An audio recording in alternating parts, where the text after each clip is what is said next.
Hello everybody and welcome to my Minecraft tutorial. This is episode 1 in a series of videos designed to help new players get started in Minecraft, survival single player. So as you can see, this is Minecraft 1.4.2 and we're going to start from the very basics. You've just bought the game and you're presented with this screen. So the first thing we're going to do today is take a look at some of the options that we have. So as you can see, this is just the main window. We can choose single player, multiplayer, texture packs. If you want to change the look of Minecraft, we'll do another tutorial on those at a later date. You can go into the options, which is what we're going to do today, and you can quit the game, which will close the window. So let's go ahead and click on options. And as you can see, we are presented with all these options. So here we have music. Minecraft has in-game music, and by default music and sound I think are set to 50. I've turned this one down because it can be quite overpowering while recording, and sound is the things like the environment noises, your walking sound, monster noises, farm animal noises, etc. So that's what they are. You can click on the slider and move them up and down to your liking, so you can adjust those like that. Invert mouse essentially just inverts what the mouse will do, so the left click becomes the right click and the right click becomes the left click, if that makes sense. Sensitivity, this is how sensitive your mouse is.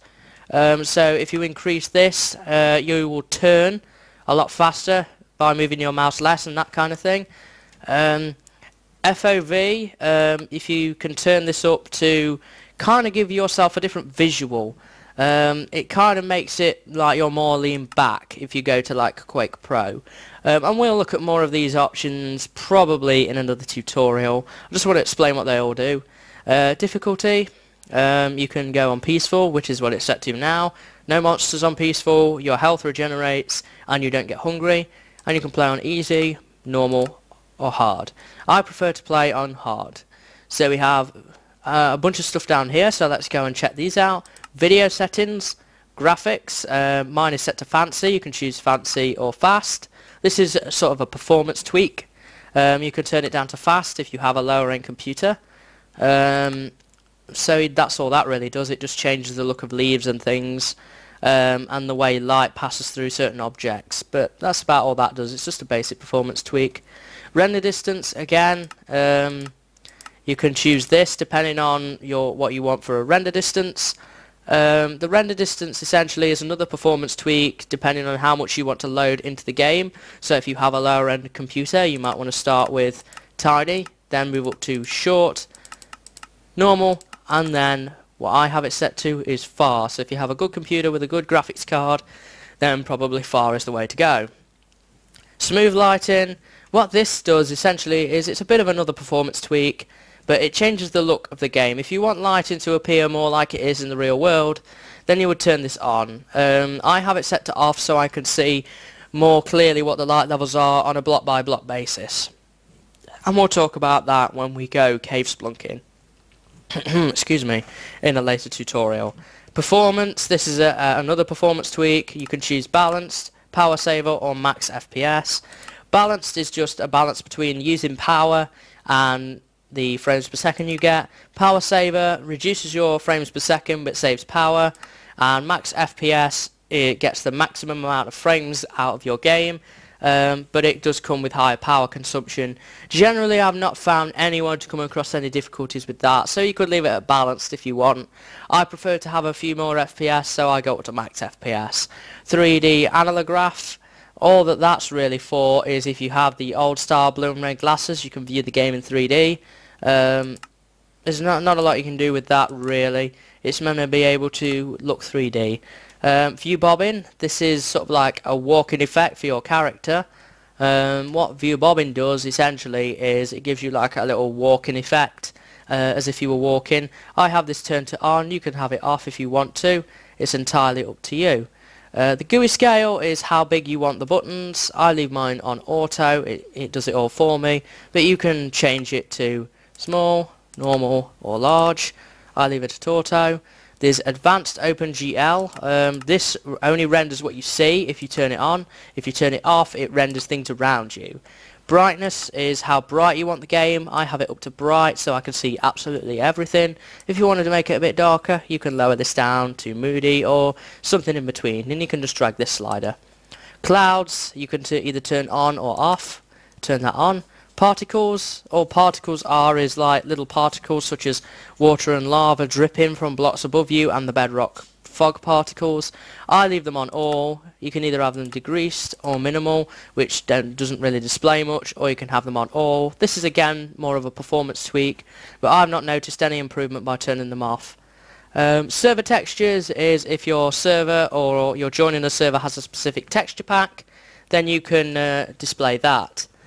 Full screen mode, again, if you want to go into full screen or not, I leave this off by default for recording, but if you want to turn it into full screen, you can do that. And use VSync. I believe VSync is a recording option. This is new for 1.4. I'm not entirely sure what VSync does, so I wouldn't worry about that too much because I don't use it. So many people won't use this one at all. So if we just click on done, next let's take a look at the controls. These are just the controls for Minecraft. So you have your WASD, which is essentially any sort of first-person game, first-person shooters. If you're familiar with them, Minecraft is exactly the same. You'll be familiar with WASD. Spacebar, jump, that's pretty normal. Left shift is sneak, so you can peer over drops and that kind of thing and stay stuck to the edge of blocks. Drop is Q by default, and you can drop items. E is inventory, brings up your window where all your stuff is stored. Pretty standard again. I've not assigned chat to any sort of key. You don't have to worry about that because chat by default comes up anyway.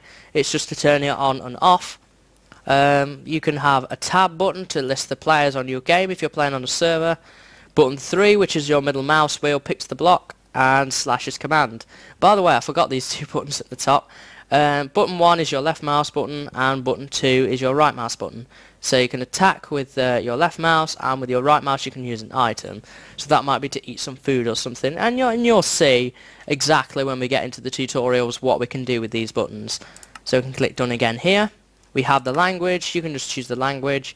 Mine is English US by default, even though it's meant to be English UK. But there we go, English UK. I've not noticed any difference between the two, so I'm just going to leave mine at English US, but if you have a different language, then you can do this, such as pirate speak. Or pirate be 100% right when speaking. That kind of thing. I'm not crazy about that, but as I say, if you have a different language, then you can choose that there. Multiplayer settings. These are all based around the idea of chat windows, so you can actually show the chat, commands only, or hide it. You can choose the colours. If the server you join has colours, you can turn those on or off.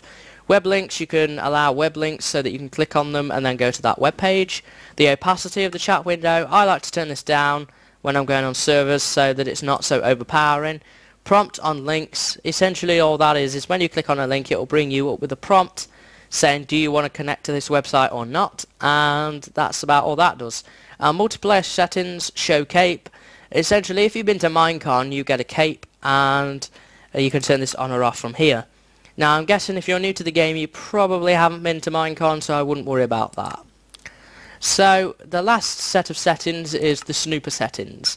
Now, this is just a bunch of stuff for Mojang to collect, and it tells them exactly everything about the game, and they collect this information to help collect bugs and that kind of thing, and find out bugs, and as it says, what we can support and where the biggest problems are. Honestly, I don't mind them having this information. It's completely anonymous, so you might as well leave allow Snooper on. And that is just about it for all the settings. So the next thing we will do in the next tutorial is, in number 2, we will create a brand new world, and from there we will be able to begin our proper tutorial series. I hope you've enjoyed this tutorial and you found it informative, and I hope to see you in the next episode. So until then guys, see you later and have a good day.